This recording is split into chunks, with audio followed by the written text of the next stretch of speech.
If I may, Madam Chairman. Yes. Because Paul's agenda item doesn't need voting on, it doesn't need a quorum, because it's for information and there's no recommendation. Yeah, exactly. So we can fire ahead. So I think even before we go into declarations of interest... You know what I'm going to say yet, do you? No. You might need to vote on it. Even before we would need to bring that to the next meeting. Fine. Yeah. Fine. Procedurally. Yes, I think in respect... Andrew's on top of this. In respect of Paul Scott wants to get away, I think we will actually start with item 11 before we carry on and start the meeting.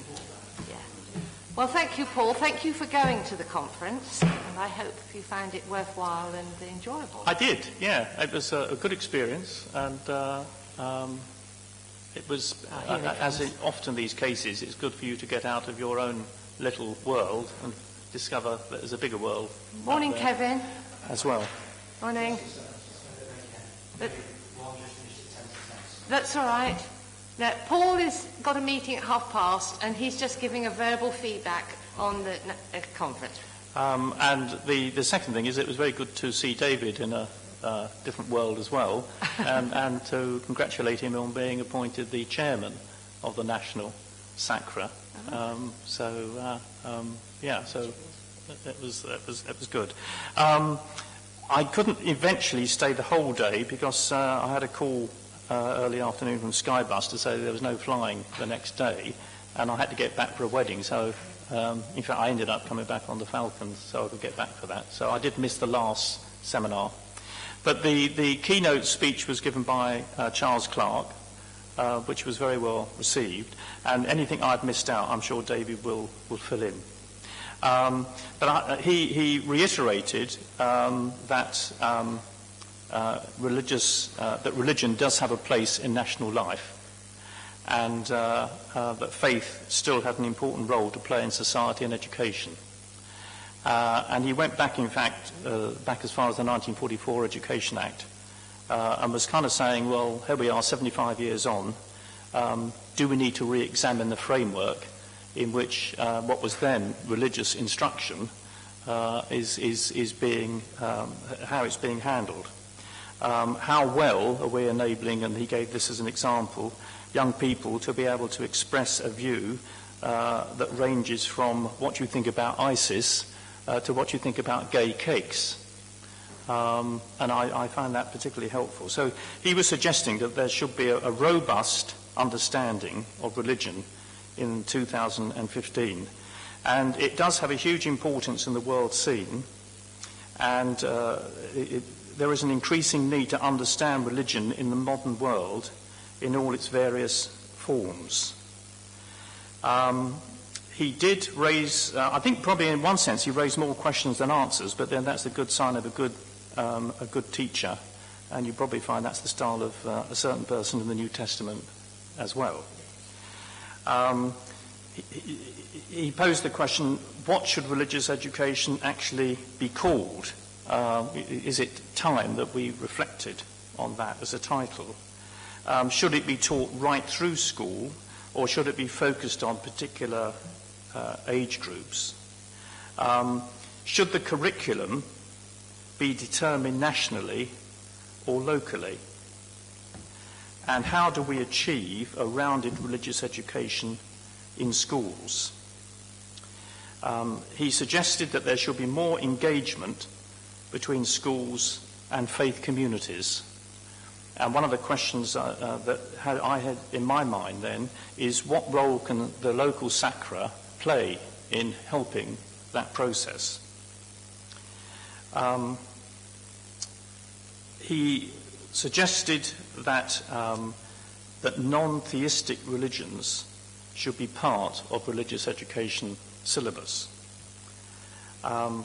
And in terms of understanding what the role of the local SACRE is, that everybody should wake up to the fact that faith is in a different place today than it was in 1944 when the Education Act appeared. In terms of the first seminar in the afternoon, another question that was raised is actually, does anyone ever ask the question, what is collective worship? And what are we trying to do in collective worship?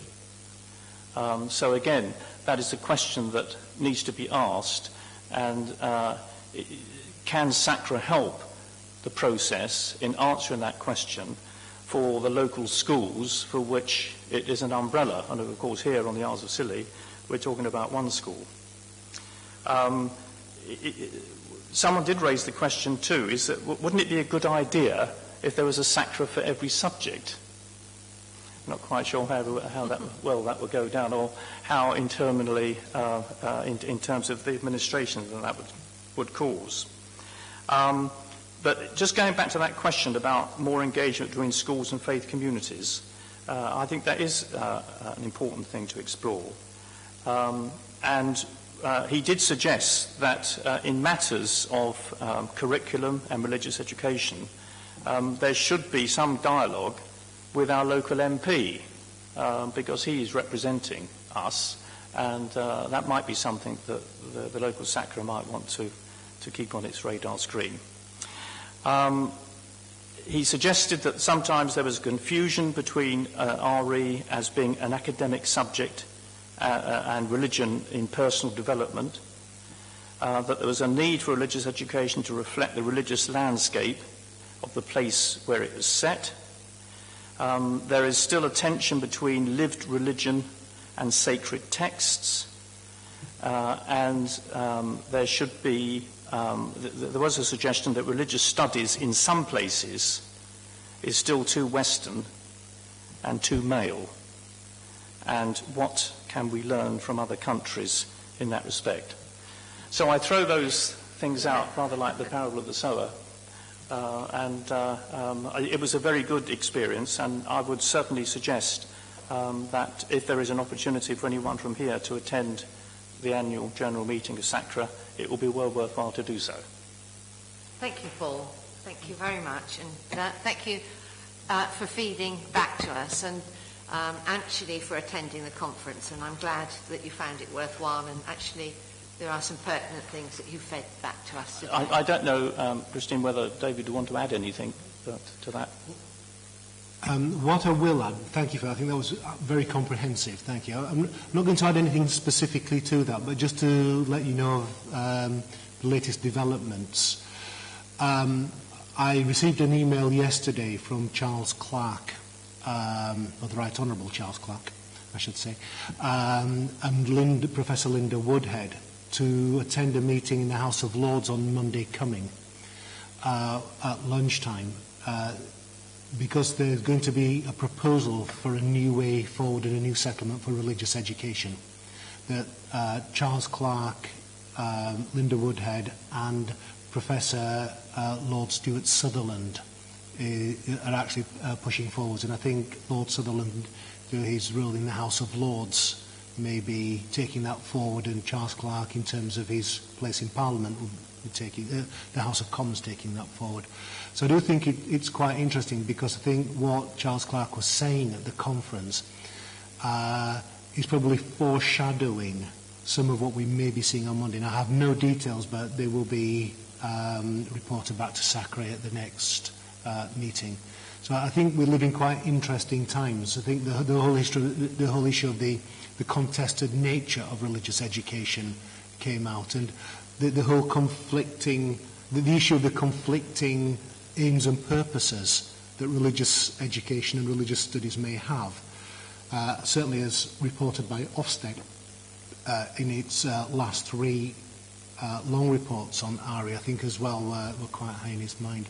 So it will be interesting to see on Monday. He did mention he's got a book coming out, did he not?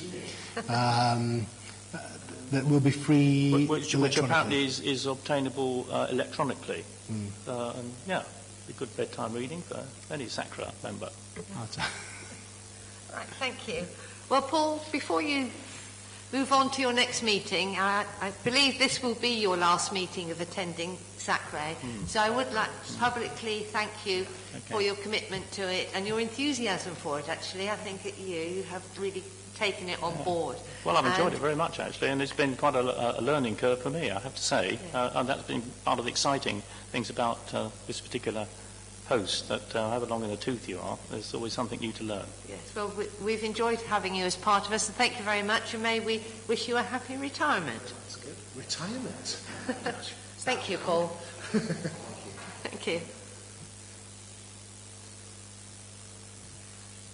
Right, now we'll move back to the agenda. Item 1, declarations of interest. No. Item 2, confirm as a correct record the minutes of SACRE held on the 5th of March 2015. I thought it was a good record of what had actually been discussed. Are there any comments? Or is somebody willing to propose them as a correct record? Thank you. Have a seconder, please. Will you? Well, I will second them. I was here. I think we'll take those as read. Thank you. Items 3, declarations of any other business, urgent items to be added at the Chairman's discretion. I have no urgent items. Item 4, correspondence with the Chair of SACRE. I think, as the minutes state, a number of letters were written following the SACRE meeting in March, and we have had a reply on behalf of Lord Nash, and Andrew has circulated that today. It doesn't really say a great deal, is my first my first comment. Maybe it shouldn't be that, but and I've had no other replies from any other letters that we sent out. So, have you had any correspondence, David? No, I haven't as such. But could I thank Keith for circulating this? What is interesting, what I discovered this morning, was in fact that Lord Savile has carried on in this... Sorry, not Lord Savile, that's your husband, isn't it? Yeah. Lord Nash has carried on in this role. So it may be that in the future we wish to sort of go back. I do find it rather concerning at times that when the chair of a statutory body such as the SACRE writes to a minister, that in fact you get a response from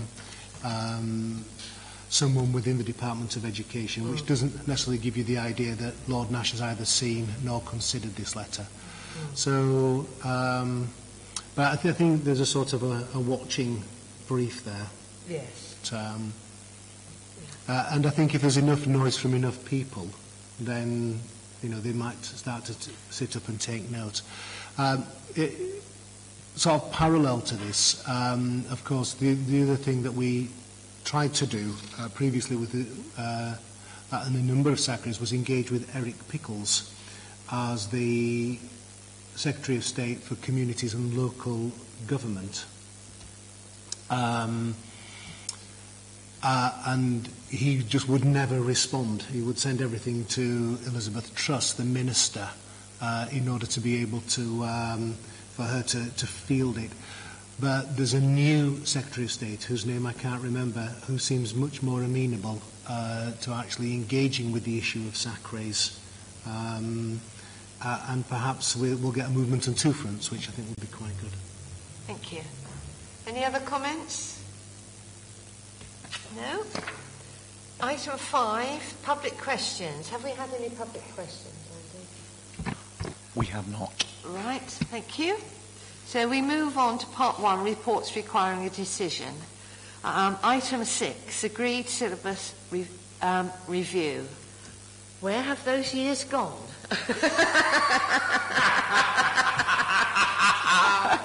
It doesn't seem like 5 minutes that would work. Those halcyon days. Yes. The days of our youth. Yeah, anyway, David, you have written a brief report here. I have, Madam Chairman. I'm not going to go through paragraph by paragraph, but I do think it's in that the Agreed Syllabus Conference of the Isles of Scilly adopted the awareness, mystery and value, and that was then adopted by the Council on its recommendation, that given that AMV is in the process of being reviewed, and the review will start on the 10th of July. There's a meeting, as it says in a recommendation 3.2, that myself and somebody else from that, I think hopefully Kevin will be the person, that actually the Isles of Scilly continues to engage with that process. Now it could be, of course, the developments nationally, developments in other places would mean that, you know, the Agreed Syllabus Conference would decide not to carry on with AMV but to go for something else, or it may decide to go for AMV plus or AMV minus, depending, you know, on the decisions that it would itself make. But I think if the Isles of Scilly are not involved in the process, then nobody will be fighting this particular corner, and I think that's one of the things that, you know, was decided at last Agreed Syllabus Conference. So there needs to be, for this process to start, is a request from groups A, B and C of SACRE, but D is excluded from this because it is the local authority in terms of the 1996 Education Act, that asks for the appointment of an Agreed Syllabus Conference, which would meet in the autumn and work out the details for that. And then the second recommendation is that we actually have myself and Kevin, in this case, go along to that meeting, first of all to see what changes are proposed, how that's working. And some of the big issues around this, of course, one is the publication of the curriculum framework for RE by the RE Council, which was endorsed by government, the impact that that will have, but particularly in terms of arrangements for the assessment of religious education. Because currently AMV as a syllabus is out of step with the national curriculum, because AMV requires the use of levels in terms of assessment, but levels have gone from national curriculum as such. And increasingly, I think our experience is that while schools were very heavily dependent upon them to start with, that's becoming less so, particularly as new materials come out. There's also the other part of the development, which I think is quite useful to think about, is the expert advisory group on religious education, which was being funded by the DFE, and the work of that's now come to an end. Its work is going to be published as well, which sets out the key questions that pupils should be asking at each key stage in terms of Christianity, predominantly, but also other religious traditions if those were to be studied. So I think there's quite a lot going on, both in terms of locally, and I think reviewing the Agreed Syllabus and saying, actually, has it been effective? Has it done what it should have done? I think it's a useful question to be asking, and that's something that Kevin would, I'm sure, have a very strong opinion, as would the teachers delivering RE within the school. But also, what are the things that are now coming along, which, you know, hopefully will move RE forward, you know, as Charles Clark was saying at the SACRE AGM. So the recommendations there is an appendix which sets out the timetable for this. So basically this is a scoping, in a sense, on the Friday the 10th of July, but then there would need to be an appointment and an Agreed Syllabus Conference for the autumn in order to be able to look at this seriously in terms of the Isles, because each authority is statutorily independent of each other, even though they share a syllabus together. Can I just confirm with Kevin that you're able to go on the 10th of July, Kevin? Yes, I've actually put in the request, so it's been accepted, so the 10th of July is okay for me. Yeah. Great. We're still waiting a venue, though, apparently, last time we got, not that it matters, I know it's Bristol somewhere. It's Bristol. It's a very small place. You'll find it with no problem at all, Bristol. And Keith, you better close your ears, but I think the authority should pick up Keith's expenses for this. I think Keith already mentioned Yeah, that. not the school. It's my understanding that it's at 23 Great George Street. The Diocese of Bristol's office is there. But I will confirm that for you, but I believe that's where it's going to be. Okay. Can I say? Yep. I think when we did this council meeting before, we'd advised, this syllabus and all the... Because it was quite a traumatic time, if I remember, going back 4 or 5 years. We all remember it well. Yeah, because there was quite a lot of us. And at the time, there was a lot of kind of concern about should we adopt a more locally agreed syllabus, i.e. Cornwall, or go with the AMV. And I think, as you quite rightly say, I think the goalposts have changed, I think the requirements have changed. And in some respects, I'm not sure exactly what Cornwall have done in terms of their new syllabus. Because I think we should actually accept that we're starting fresh. I don't think we should start with the assumption that we automatically carry on with AMV. Because I think the reasons why we chose AMV, one of which was that clear accountability through levels that was set out very clearly with AMV, no longer matters. No. And obviously when you try something out and you look at their approach with the questions and the way that they approached it, which gave that more openness, there, over the 4 or 5 years, again, we've learned something about what was good and what wasn't so good about that. And I agree with you completely about the fact that, just saying what you said about George Clark and all those things, you're thinking, wow, it's going to change again? Where are we going to be in 5 more years' time? So I think we should start from a completely blank sheet of paper myself. And if we're going up to Bristol, it is with the view of feeding back into our experience and taking from them what their thoughts are about the future. Yeah. And in no way feel we are, from my point of view, we aren't obliged to carry on with it. But to again open that door to looking at, well, what else might be suitable. I don't want to keep changing ships and all the time, but we've got to actually, in a sense, do what feels best for us. And again, looking long term, try not to get into keep swapping around.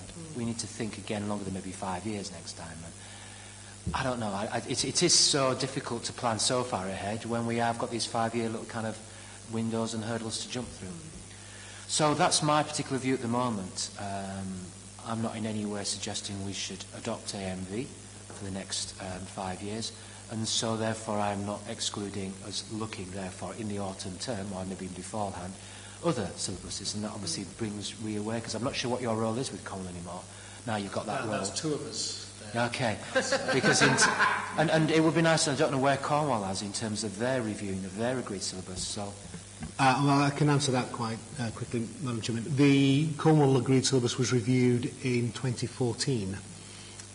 In light of the removal of the levels, because one of the things that Cornwall had was a requirement for all of its maintained schools, which were non-aided, to report to the authority in levels for the end of Key Stage 1 and the end of Key Stage 2 and the end of Key Stage 3 every year. Now that requirement was a peculiar anachronism, so there was a need to change the requirement, therefore there was a need and effectively to jettison the levels. So what we did at the Agreed Syllabus Conference was keep the syllabus on the whole the same, so there was continuity there from the 2011 syllabus, but keep the levels as an appendix as a mechanism to assist planning, but we changed the whole view of how assessment was to be done and what assessment was about. So that was quite interesting, and on the whole that seems to have been quite successful. Each key stage now, the format looks very similar, so that it just flows on and you've got the continuity there, which is more so. Would it be helpful if you had a copy or emailed to you, Kevin? I mean, it's publicly available, so I can get you a copy. I mean, I can certainly find out myself anyway, but obviously in terms of the assessment, are you saying that you were in time to be able to preempt what has obviously now been happening in terms of the national approach, or are you going to have to Oh, it's no. okay. No. So Yeah, you won't have to review your means of assessment in the light of what's happening. 2019 will be the next review date. 2018, effectively, the starting of that process in Cornwall. I think partly because there was this requirement, and it would become unworkable in the current sort of political situation. There was a number of models were put forward to the agreed syllabus conference, modelling it more or less closely on the national curriculum order, particularly for history. So basically, one of the iterations of it, which was rejected, was not to have anything in terms of learning about and learning from, in terms of those sort of statements, but purely to have content that will be covered, as you have with history, and a purpose there. Now, in the end, they decided not to go with that, which is fine. And there were one or two things cleaned up. But in terms of assessment, it has a model for assessment and continuity and progression within it, which doesn't depend on levels. Right, thank you. Sorry. Oh, sorry. I know it's probably not part of SACRE, but it's that kind of issue again, which I think was raised at the beginning, RE and RS. Because RE, you can't, if you see it as part of personal development, equate it with history as an example. I know you're saying reject it because it's a different approach to what you're trying to achieve.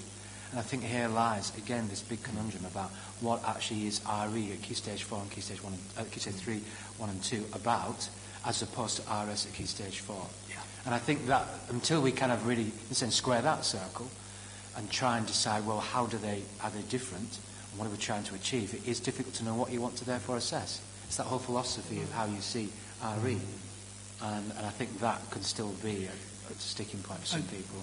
Just to say, if I may, Madam Chairman, I mean, it's set out very clearly on page 5 of our syllabus. Oh, right. Which I think you might find particularly useful.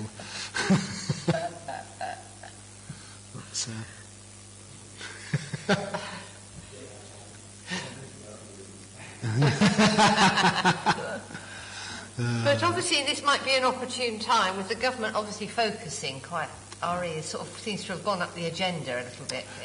It does indeed. Yes, so it might be for us to be reviewing our agreed syllabus. So groups A, B and C request the appointment. Do you wish to receive letters from the school and, Charlie or... No, so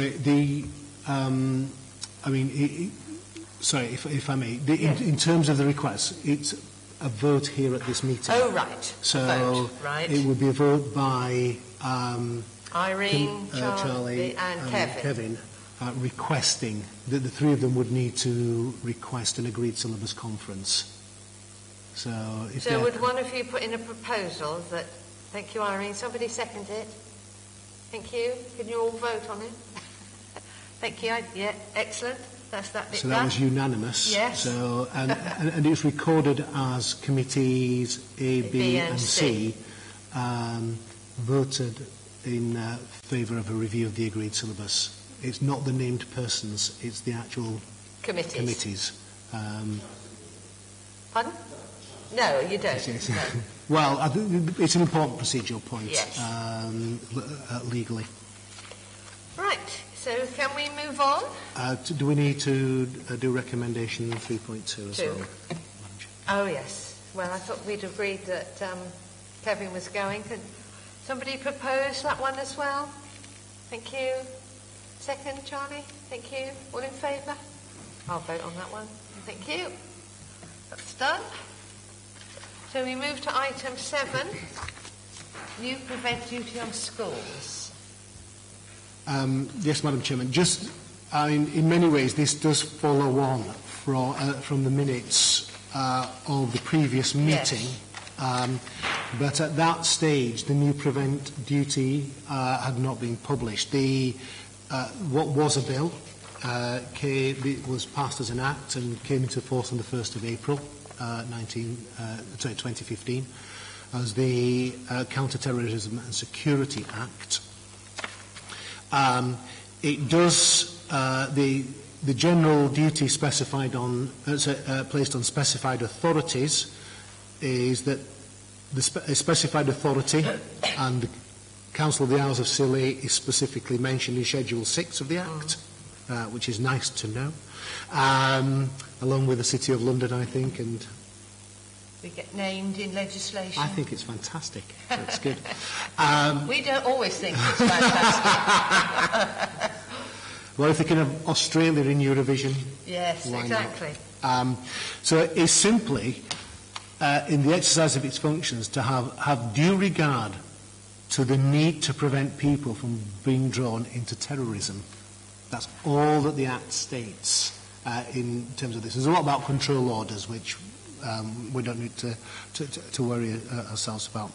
But what is interesting is the guidance, which is on page 13 onwards, was published at the same time. And in fact, I think we did put in comments in terms of a review of that. In terms of this particular document, in terms of the agenda, it's on page 24 of the agenda. And there are a number of clear messages here which I think are really quite important. I think firstly, in terms of schools, the Prevent agenda has been put very squarely into the safeguarding agenda. So this is seen as a safeguarding issue for schools. I think too, in terms of the guidance, is that because it's in the safeguarding agenda, all staff who come into contact with pupils should be able to spot signs of radicalisation and know what to do if they spotted or were concerned in terms of the radicalisation of pupils. And this may seem a little bit abstruse, but I was speaking to Keith this morning about a very peculiar case that's happened actually since March. It started in March and it's gone on through... So it started in January and it's gone on through March, in light of the bill, in many ways, in Cornwall. And that's a school which was outstanding at Christmas and outstanding on New Year's Day. By midway through January was inadequate in its safeguarding inspection. And this is Callington Community College. You can see everything on the Callington Community College Ofsted website. If you go to Ofsted and put Callington Community College in, you'll see the letter from HMI, which says that they have failed their safeguarding. And two particular, this was a Section 8 inspection. And what came up was really interesting. In that, inspectors heard pupils making racist and homophobic comments which were unchallenged by teachers. Now, teachers say that they never heard these things, but obviously Ofsted did. What Ofsted then did, as instructed by the Section 8 safeguarding inspection framework, and there are a number of Section 8 inspection frameworks, but this was for safeguarding, started to look at the school's PSHE and citizenship education. And what had happened was, as a result of changes at the college, PSHE, which had previously been nationally lauded and outstanding on the subject inspection, had been scaled down to drop-down days. Religious education had also been scaled down because the school wanted to be more academic. And the result was, Ofsted judged that there was no place within the curriculum where pupils could learn about other people of difference, look at their own attitudes and values, and have those attitudes and values challenged. So it failed its safeguarding inspection. There was then an incident at the school, and Ofsted were asked to go back in to do a second Section 8 inspection, but this time around behaviour. Within a day of the HMI being there, the HMI decided to change this into a Section 5 inspection and called on another HMI and 3 additional inspectors The school is now inadequate. It was a teaching school, so it's lost its teaching school status. It will be deregistered as a teaching school. All those people doing their initial teacher training there are now in some crisis, as also those people who were using it as an appointed body for NQTs. Because it can't be an appointed body either, because it's not outstanding leadership management or teaching and learning. And I think the importance of this is, I'm not saying that Ofsted were in any way wrong to do what they were doing, because in fact there were signs that there had been issues around racist comments and things before. I don't think that was the issue. I think what's astounding is the rapidity of the fall from outstanding to inadequate. I think that's the issue. And within months, and that actually this agenda is part of it. So the question is, it's not just in terms of how are we ensuring that we know if somebody's been radicalised, how would we know what to do with it? Do we have the proper IT in place? Because certainly the experience of Devon and Cornwall is that where radicalisation is happening, it's happening online. One of the questions is, where within the school's curriculum is that being dealt with or challenged? And I'll give you a good example. Radicalisation online can happen in a number of places. We focus very much around social media. And certainly it is the case that social media and contacting friends through has been one channel. But there is another channel which is quite predominant, certainly in terms of rural areas nationally, and that's through internet gaming. So what happens is when, I know Christine's a great fan of Call of Duty 3. That's right, yeah. You don't need to minute that, Andrew. And Irene's into Grand Theft Auto and very often drives her car into her prostitutes to get money out of them and such like. That when young people are playing that, and adults too, what they do is they join sort of online communities through their Xbox or PS4 or what have you, and they're talking to people about the game. And it's in those forums that young people are being identified. And then what they've been doing is encouraged to leave that game to find another game which is even better, but you can only get online. It's what people at GCHQ and in Special Branch call the dark net, the place where it's not easy to see what's going on from the outside, but once you're on the inside, there's quite a lot to see there. And one of the consequences of this is, as they've been looking at the young people going to Syria, but also young people engaging in far-right, or engaging with far-right extremist groups, these are the forums where they're likely to meet them. So now it's unlikely that that's going to be happening in the school, to be honest, because of the way that but it could be happening at home because parents aren't aware. And I think that's one particular issue. The other thing is, how through the curriculum do you build up young people's resilience as they go through to ask the sorts of critical questions that they should be asking, which actually come out in the Rotherham report on the sexual exploitation of children and the Manchester report, but also some of the reports that are coming out around Prevent. And this is where it fits so well within safeguarding, but if that's not backed up by the curriculum within the school, to get young people to look at these issues, to get them to do that critical thinking, to get them to question, say, views of Islam or what have you that they may be getting through various forms of social media or through these games, then the question is, in terms of Ofsted, is the school doing all that it can to protect its young people from radicalisation? And it sounds a little bit apocalyptic, and I wouldn't wish it to be that, but I do think this is it's a real vulnerability for schools in largely rural and isolated areas. And I was having a conversation with a friend who was at college with many years ago, who's now a senior officer in Cumbria, saying this is a real problem for Cumbrian schools, because on the whole, Cumbrian schools don't think this is a problem at all. But they had evidence through the police, through channel referrals, that it was a problem, and it was a growing problem for them, as it is in Devon and Cornwall.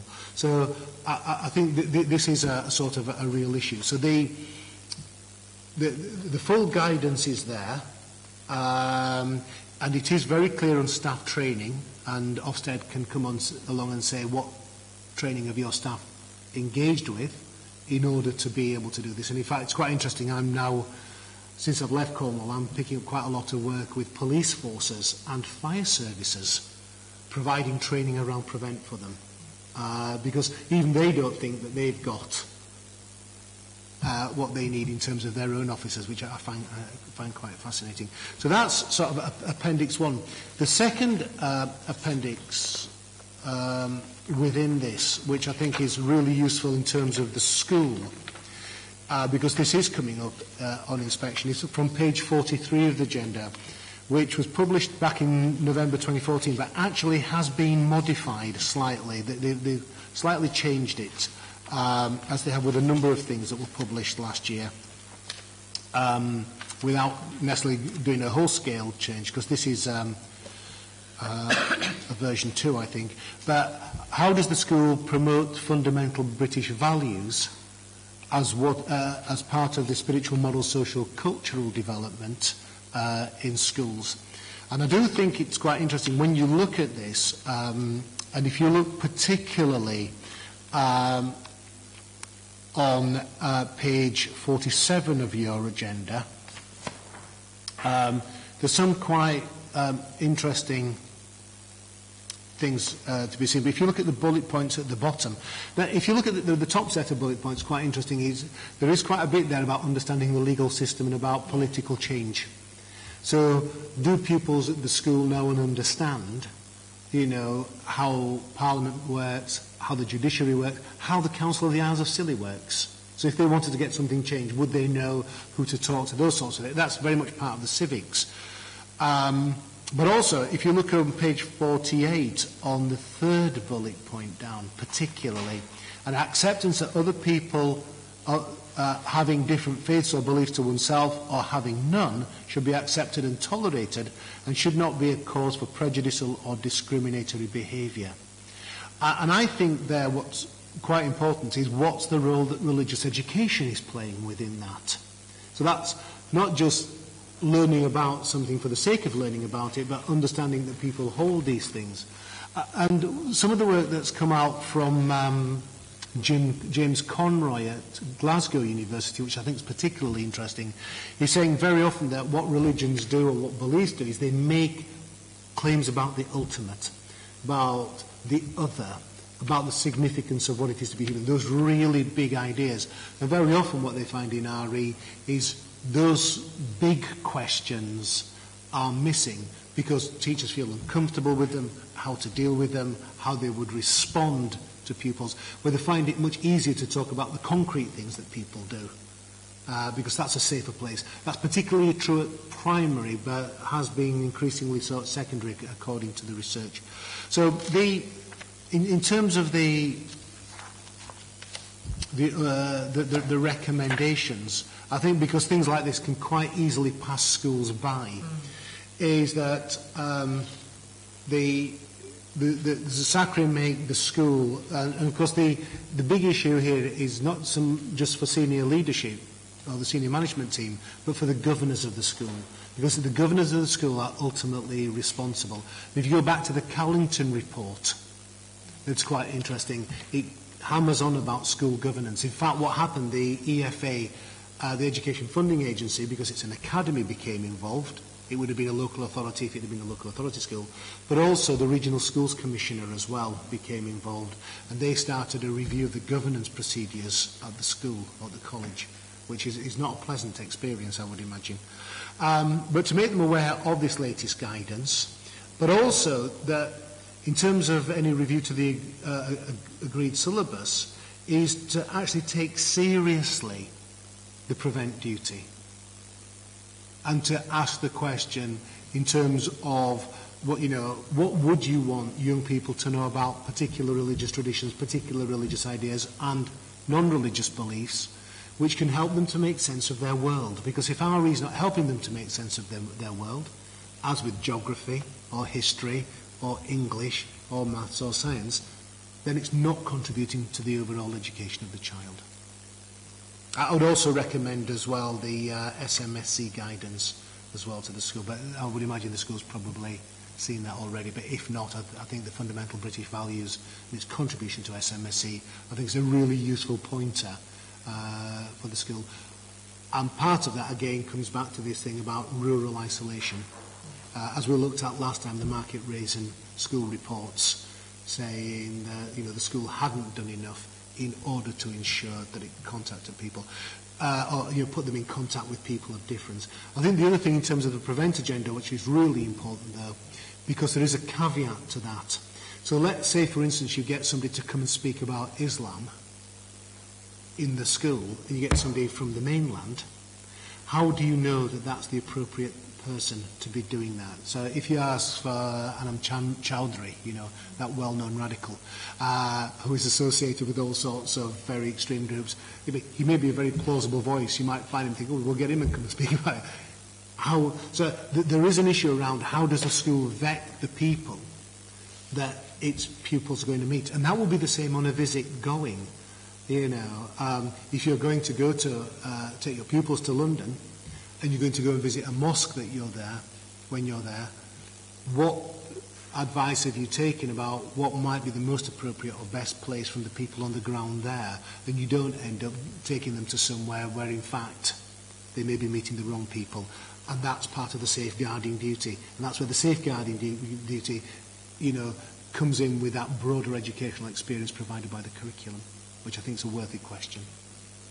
I think the internet is a very valid point, because in rural schools you have very small cohorts, and if they're not accepted by the majority of their cohort and they're on their own, where else do they go for contact with other humans of their age? Yeah, so I'd read right through this and I actually found it quite interesting, and certainly around the safeguarding responsibilities of us as an authority. So, thank you, David.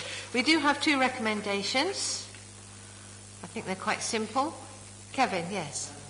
The school has done some training, because I attended myself. Yeah, but it wasn't really. I was a bit confused by that. I thought it'd be more to be prevent, but in the end it wasn't. It wasn't. It was scenarios. It was completely after the event. Yeah, it was. Yeah. Anyway, I was just going to raise, because within the school, it says on here, obviously the first recommendation, making the school aware.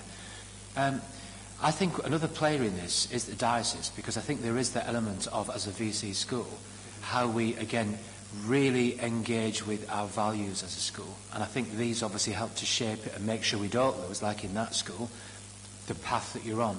And I think it's just a matter of trying to bring together, again, as you were saying, the leadership of the school, the diocese, all these recent proposals, to try and get a real clear vision. And then once you're on a path and you know where you're going, it should be a little bit harder to then sway from it. So when it says the SACRE, I assume the diocese is also already informed of these things, because as a VC school we do need to make sure that they also are on board as well. Yeah, certainly. Actually, Kevin, there's very soon governors and head teachers will be aware of a values training day, which we're running at the beginning of September. So if it's a date you want for the diary sort of thing, to try and be able to come across, you or Linda or some of your governors, because some of your governors attended some training that we did just a couple of weeks ago. But it's the 9th of September, I believe, and it's all day, and it's going to be held at the pavilions at Weybridge, which isn't too far then from Newquay Airport and things like that. So, all right. Which was it? Was it February in Set? We actually had the whole morning, which was about vision and values at the school. And out of that came, as you can imagine, a kind of like a brainstorming, allowed to use that word, a shower of words that were all to do with the values at the school. And then there was going to be a brochure produced, which is still actually in the process of doing, trying to really kind of engage with what is it we want our young children to become and to be like, and what is the school's role in that. And I think, whilst they did that, it was just to see whether or not that dovetails into what that conference is like. Because it seems to be all the time, what are the values? And you'd think we've got it right by now, wouldn't you? But obviously, what is it to be a human being in today's society? What values are we wanting them to grow up with? But we keep having to challenge it and to try and make sure, yes, we really do mean that or whatever. So it's interesting how it is so pertinent now to the times. And where I think we're due our science very soon. And obviously squaring one of the criteria is how do Christian values, how are they reflected within the school? So how are British values, how are Christian values, how are general values that we, humanist values, how do we bring them all together and which words do we pluck out and say these are the key ones? So it's a very interesting time, I think, and let's hope it's done in time before, as you say, something like that at school or worse happens. Thank you. Yes. We must move on. Yeah, I know. But I could just say, I think what's quite interesting, something that Kevin said, which I think is worth pondering upon, because I think at one time, if you go back to the 1944 Act, you go back to that settlement, of course there was a belief that British values were Christian values and that they were coterminous. And even if you look back to the parliamentary record of the time, even those who were famous atheists still believed it was important that children had a Christian education in schools, because those were the values that underpinned humanism as well. So I think what's quite interesting is in that time since 1944, there's been a re-evaluation of what British values look like, which may not be or may be somehow consonant with Christian values. And I think that's quite interesting. I would recommend, if anybody didn't hear it last night, Edward Sturton's half-an-hour programme on Radio 4 is The Pope a Communist, which actually was very good and raises lots of these sorts of issues about values and who values what and are they Christian values or not. It's quite interesting. Thank you. So I'm looking for a proposer for 3.1 and 3.2 and a seconder, please, on page 12. Thank you. Have a seconder, please. Thank you, Irene. All in favour? Excellent. Thank you. How do we make... Keith will. Yeah. Okay. That's good. Yeah. Yeah. Thank you, Keith. Item 8. Learn, Teach, Lead RE and the Column St Gabriel's Trust National Assessment Project. Yeah. Yeah. This is relatively swift, but it's just to sort of encourage the school to sort of participate in this. What I can tell you now, which I couldn't when I was writing this because we hadn't had the meeting with Column St Gabriel's, is that Column St Gabriel's have asked Learn, Teach, Lead RE to be a part of this national assessment project for RE and to produce materials which would go on the RE online website. Now, I couldn't be at yesterday's steering group meeting. Was that last week? Because I was away at the time. But I think there was a condition that the steering group for Learn, Teach, Lead RE were content with that, and they are.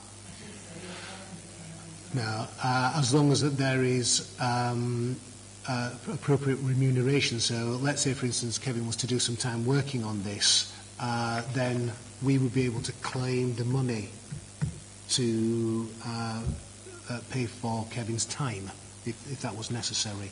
So we don't want Column St Gabriel's with this large pot of money to be expecting everybody to do something for nothing. So that sounds very mercenary, doesn't it? Really. But I think it's I think it's really useful. I think this has come out of the whole issue of what's happening with assessment in RE. The idea is to work up some exemplars around particular themes where assessment will be done, and then it will be showcased on the RE online website. I think there has been a little bit of concern in terms of this, in that the RE Council of England and Wales, which is really the owner of the attached document, the curriculum framework for religious education in England, I think this material should go on the RE Council's website. But at the moment, it's all to be found on the RE online website. So if you want the RE Council of England and Wales's advice on planning in RE, you have to go to RE online. which is just really, it's slightly convoluted. As a member of the REC, I'm going to be taking this up with them. But having said that, I think this is a tremendous opportunity to shape things nationally. I think as well, what did concern me is that if you look at national projects, they tend to focus very much on urban models of assessment. So it's easy to pop down to your local mosque and do something and come back. Do you know what I mean? And then when schools in isolated or largely rural areas look at that material, they don't see themselves in it, so they don't find it useful. So I think this is an opportunity for the Five Islands School and schools in Devon and Cornwall to become involved with this as a whole. So it's still in very much the early stages, but my proposal is to report back on this at the next meeting, because there is now a timetable that's been produced as well for this, which is a bit longer than we thought it was going to be, which is good. But also, as I say, to invite the school to participate in the project as part of Learn, Teach, Lead RE. When I read this, I felt quite sorry for the teachers. Yeah. I think actually I'm writing a paper at the moment, if I may, on the curriculum framework for religious education, because I think I just don't think it makes sense. The idea was this was to further the public understanding of RE, and I think it just obfuscates the public understanding of RE. Partly in its use of language. I think it's overcomplex. This is my abstract. It's overcomplex. But also the language in terms of things like the progress statements are just not really helpful. So when it expects pupils to be able to observe, so on page 29, which is page 83 of your agenda, I think a good example of this is how do you make sense of, at the end of Key Stage 2, pupils will be able to observe and understand. At the end of Key Stage 1, they'll be able to observe and recount on B2, and at Key Stage 3, observe and interpret. And at Key Stage 2 under B3, observe and consider. Well, in order to be able to observe something, you actually have to look at it in situ. You know, how can they possibly in the classroom? What does that verb mean in terms of a classroom?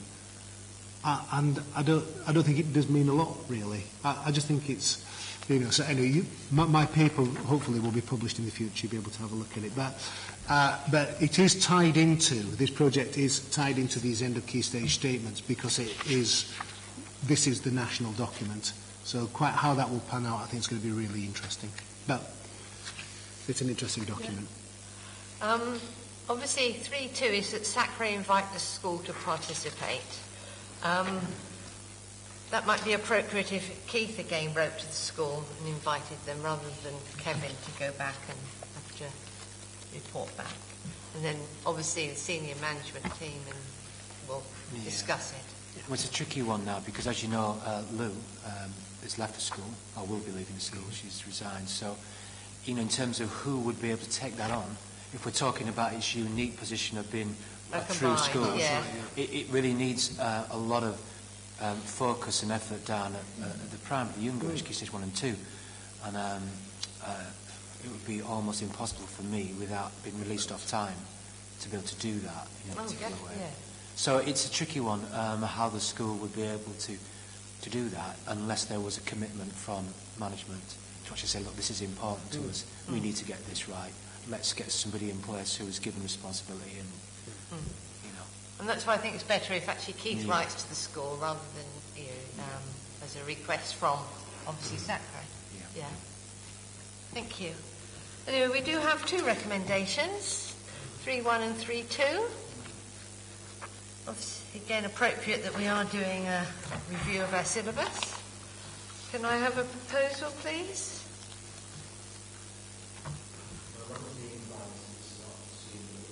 No, it's just it's an invitation. Yeah. Thank you. Oh, everybody's voted. Yeah, that's carried. Thank you very much.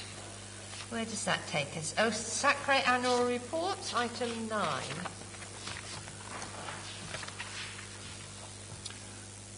And this is just very quick, Madam Chairman. Just in that a new piece of guidance has come out in terms of the structure of the annual reports.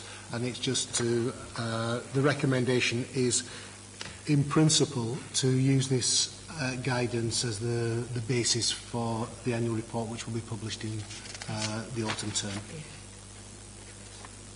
And we can take out what's appropriate and what's not appropriate. Absolutely. It's yes. not not statutory. It's not onerous, is it, really?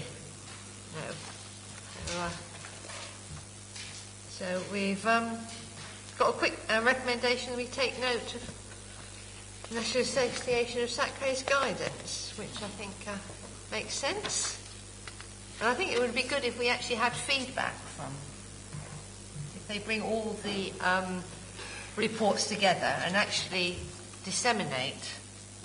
Yes, and of course, if I mean, that was the job of QCA at one time, and they would produce an annual report on agreed syllabuses, which was incredibly useful. But when Michael Gove decided to get rid of QCA, or QCDA as it had become, of course, that function went. He hadn't realised he'd taken that function to himself, but apparently he didn't have nights long enough to be able to do the analysis. And of course that did come out in Lord Nash's letter, because he was proposing that SACRE do that, and SACRE have said, well, we'd be more than happy to do that as long as you pay us to do that, because obviously that, reading 152 reports and collating that information is a massive task. Yeah. But I mean, SACRE submit them and we never get any feedback or anything for it. What is the point? I'm sure Nicky Morgan will enjoy reading as many as she can. Anyway, 3.1. Can somebody just propose? I'm sure we all agree with this. Thank you. And it's a bit of a formality, really. Yeah, right. Thank you very much.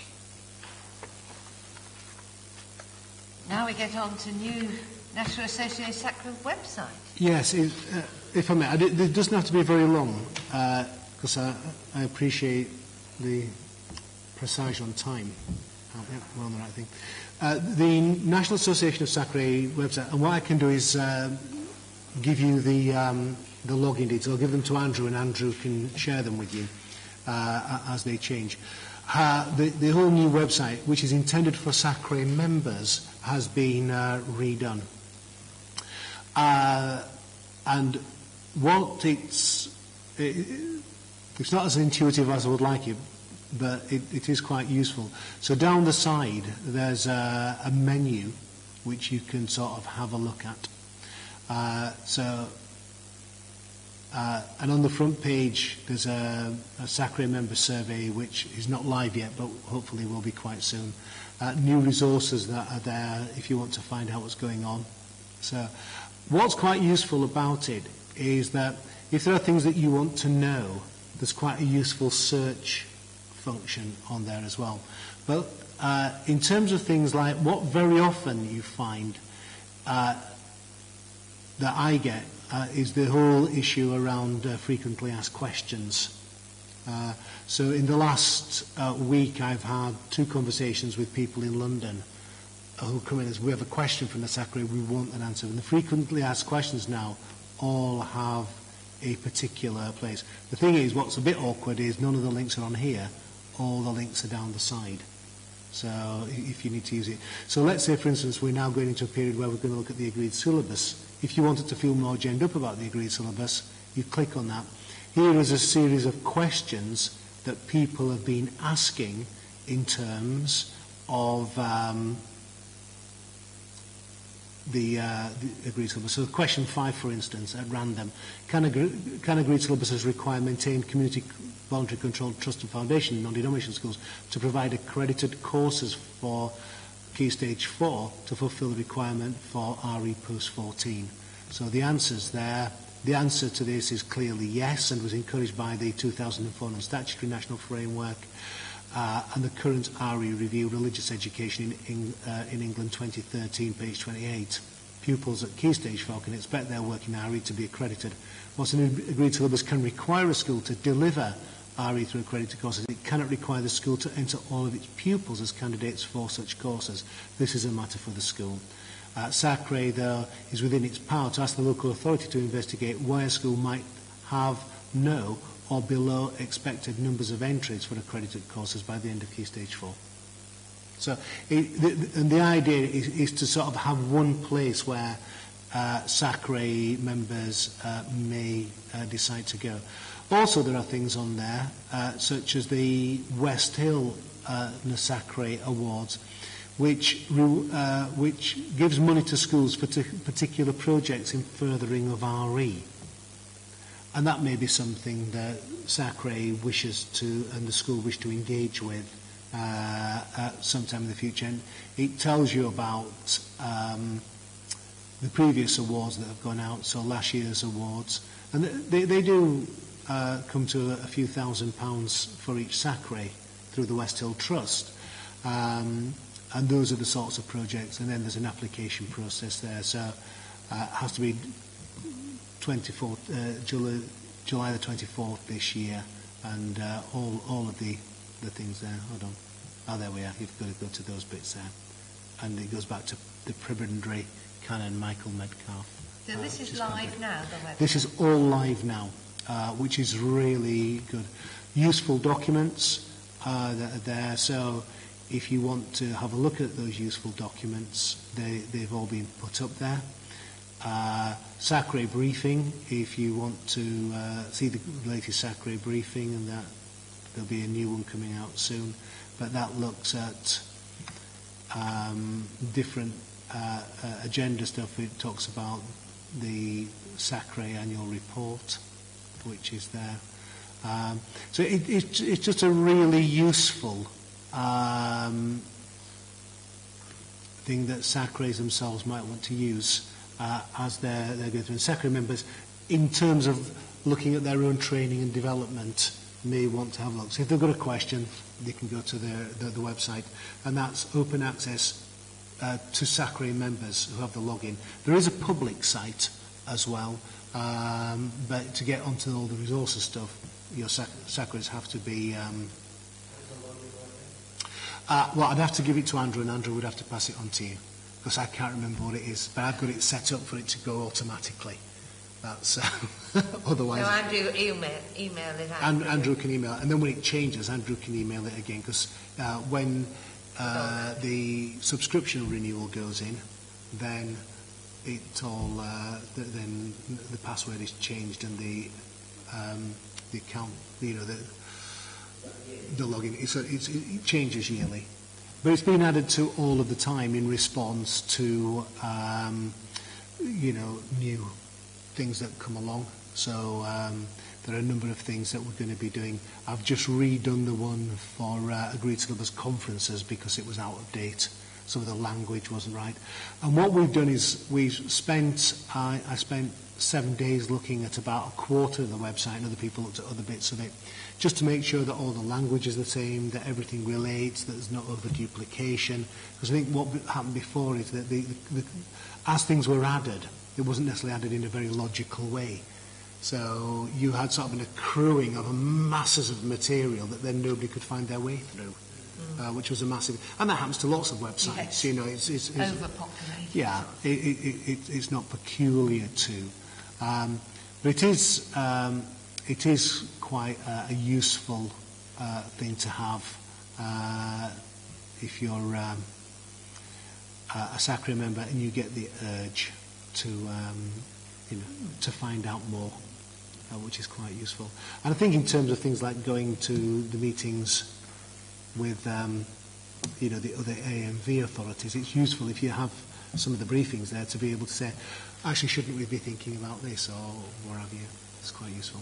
So one of the questions I was going to ask, maybe I'll speak to you afterwards, was, in preparation for that meeting on July the 10th, I need to be doing some preparatory groundwork, collecting some data, but it would be nice to be able to fine-tune that evidence gathering, so I was actually tuning it into what would be required.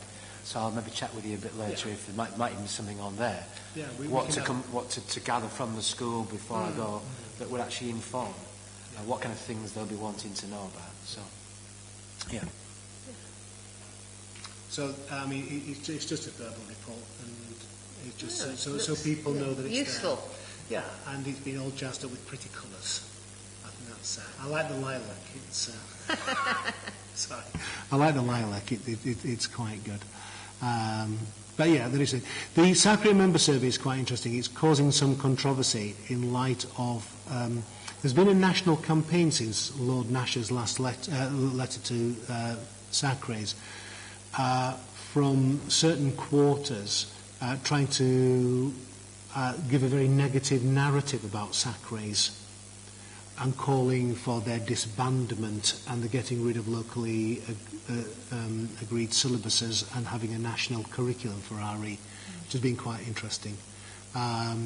So I think there's a member survey which is being done by Bishop Groteste's University in Lincoln, which was the old Bishop Groteste College, which was a large teacher training college, looking at SACRE members. So we're discussing the fine detail of that because the danger is some of that data may be used against SACREs, and the SACRE wouldn't want to be sponsoring something that necessarily did that. I don't think it will, but I think that there's a big issue. But we will look at how we might contribute to that in the future. That's good. And you don't think your meeting on Monday is going to produce anything as profound as a national curriculum for RE? Or? No. But the thing is, I think what we would see, I mean, who knows? I mean, who knows? Yes. Who knows? The thing is, there has been a commission on the place of religion in public life by Baroness Butler-Schloss, or Lady Butler-Schloss. And I wasn't, but the previous chair of SACRE was invited to a meeting at the House of Lords to give evidence on this just a few months ago. And others were there, and some of the others were there were calling for a national syllabus or national curriculum for RE. I think there are two things against that, and we will find out on Monday, but somebody has mooted the idea that there should be a royal commission for RE to look at, is it fit for purpose and what we're doing, and are these the best arrangements, and if not, what will be better arrangements.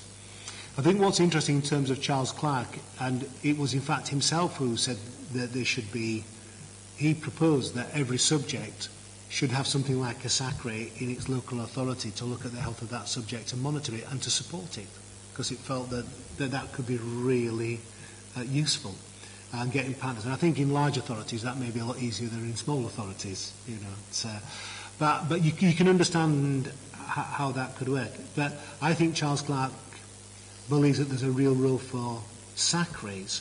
Whether there's a continuing role for agreed syllabus conferences will be different. I think on the evidence, one of the big issues, and I have brought this up nationally, is that there is a belief out there among some that if we had a national curriculum for religious education, it would act as a sort of golden bullet, which would suddenly make everything better for religious education and assure its place within the curriculum.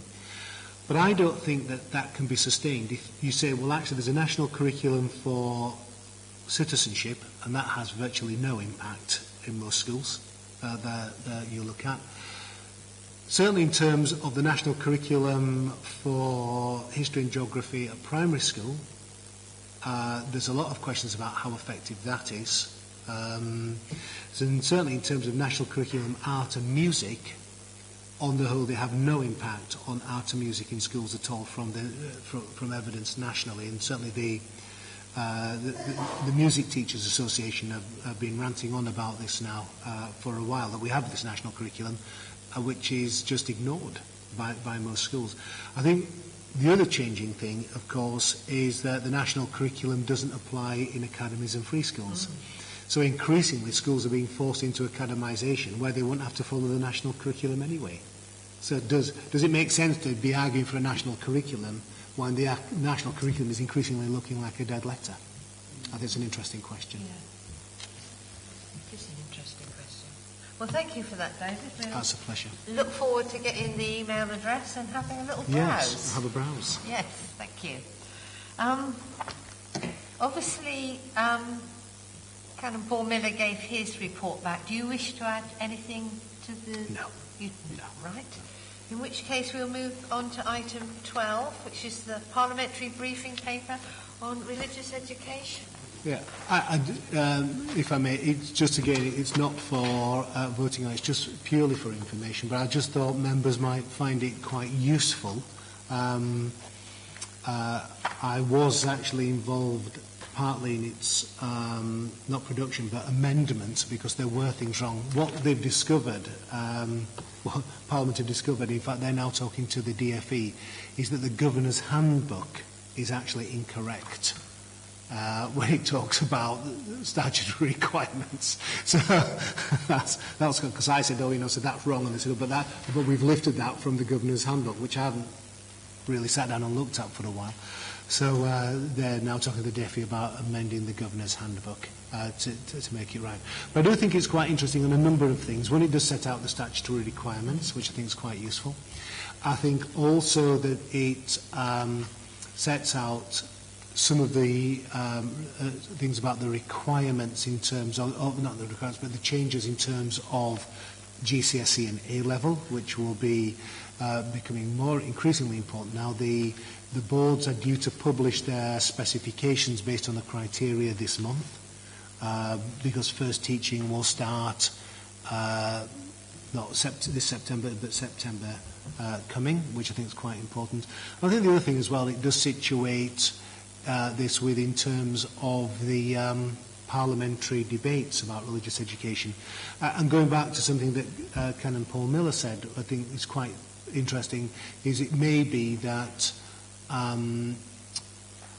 you wish to write to the local MP to welcome them as the new MP, which covering the Hours of Scilly, mentioning the work of SACRE, but also pointing them towards this particular guidance, and also to the existence of the all-party parliamentary group on religious education, which most members of Parliament in Cornwall have engaged with in some way over the past few years. So it may be an entry into that conversation with the new MP, who I don't know if he's been to visit yet. I don't think so. I know the chairman might be meeting him at the end of the month, or no dates, but just heard that sort of wafted around that he might be. I don't know if that's here or on the mainland.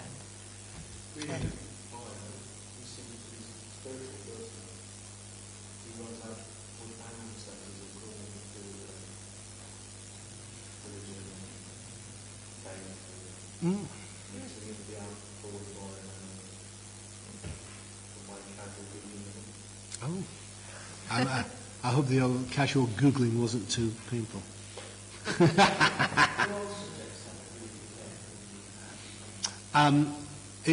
Well, actually, that's a good question, because I don't know, to be honest. But the House of Commons Library does produce a lot of stuff for members, which is available online to them and kept in hard copy within the House of Commons. So I would imagine they probably do. Certainly I would imagine there's one on the national curriculum for members of Parliament. Because I think the thing is that one of the criticisms of modern government is that because it's so much in the public eye, it feels that it has to do a lot. But doing a lot means there's a lot there to know about. And how would members inform themselves, in a reasonable fashion quickly if they needed to? So the House of Commons Library exists for that purpose.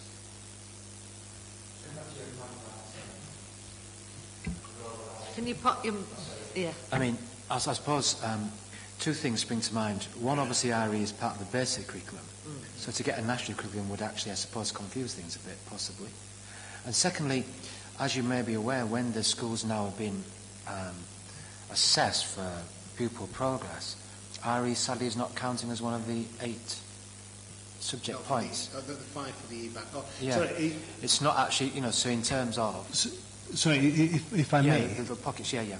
Sorry, just to clarify that, it's not counted in the EBAC, the 5 A stars to C, including English, maths, the humanity, modern, foreign language, and a science. But in the 8, it would be, in terms of the best 8 that any pupil would have. So it is counted in that, but not discreetly, but it is aggregated into the whole. You want to come back, Kevin? All about that status in that place, because one thing, as you were saying, that kind of idea of what RE is, we're always, and that's why I think I welcome in some respects this possibly big review, because we've got I think still lots of hearts and minds out there, especially amongst our young people, that need to see what the value of this subject is, and all these different mixed messages that keep coming out sometimes of its value and its importance do no service whatsoever to giving it any credibility. And whilst I know some people might argue for the academic rigour of it and how smart the golden bullet you were talking about, I still think it always still is this Cinderella subject that has to battle to be seen to have a place amongst young people as well as the general populace, I think, which is increasingly changing in its views towards, obviously, religion, despite the opening remarks about Charles Clarke saying it an important part into their society. I think it still struggles to find out validity.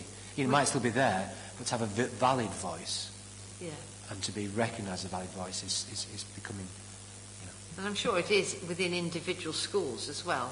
It comes lower down the sort of priority, which is rather sad. And with the teacher training, I mean, it's taken a knock there as well, hasn't it? I think if I may, there are two particular issues. I think one is certainly what research is showing is that the senior leadership of a school is absolutely crucial in terms of the place of religious education within a school. So if the senior leadership don't value it, it very quickly goes down in status. Where they do value it, it can be very strong and healthy. And that's not just in voluntary aided schools or control schools, that's right across the piece. I think the issue in terms of teacher training, of course, is they have reintroduced the bursaries for secondary RE teachers because they've recognised the need for specialists. But it's still not a requirement at primary that you have to show that you're competent in the teaching of religious education in order to qualify as a primary teacher, based on the fact that you can actually withdraw your labour from that with no penalty. Now they've tried to do some work around that, and I know Marjons is doing a particular piece of work at the moment in terms of that. But I do think that does weaken the value of RE in the minds of people coming to the profession at primary, and I think that's something that is worth thinking about. I think, and to go back actually to Charles Clarke, which I don't think Paul Miller actually did state, but one of the things that he did say is the idea of reviewing the right to withdraw your child from RE. When it was religious instruction, you were instructing people in their faith, that made a lot of sense. But as we're not doing that now, particularly in non-denominational schools, what is the purpose of it? So you do get the situation that we had last month in Wesleyan, where there was a trip to Exeter Cathedral and the mosque in Exeter, and it was the whole of Key Stage 2, and 10% of the parents automatically withdrew their children from that experience. And one parent, quoted in the Daily Mail, that organ of all truth and veracity, she was quoted as one of the mothers was quoted as saying, and pictured with her child, smiling, that she didn't want them to go to the mosque in Exeter because she was frightened that they may be shot or bombed, which I have to admit was quite unlikely. But I think what's interesting is giving people that opt-out clause means that you can inappropriately insulate your young people from people of difference. Yeah. And I think people are questioning that quite seriously now. Thank you. There you go. Who said that video killed the radio star? Anyway, we've noted the briefing, I think, and is it members' wish that a letter goes to our Derek Thomas, our new MP? Why not indeed? I can always write that for you. That'd be excellent, David. Excellent. Thank you.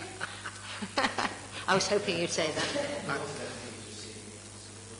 I expect so. Well, I think the sort of around the country, there is that recognition that Parliament has changed, and perhaps this is an opportunity to re-engage with politicians.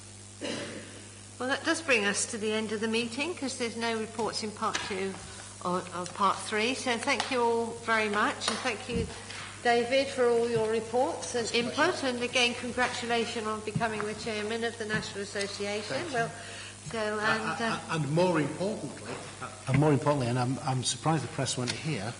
My agreement with the Council of the Isles of Scilly, to which you were a witness. That's a marriage made in heaven, we hope. Well, thank you very much. And, thank you, Andrew, for coming and clerking it all. Thank you. Right, 11:30.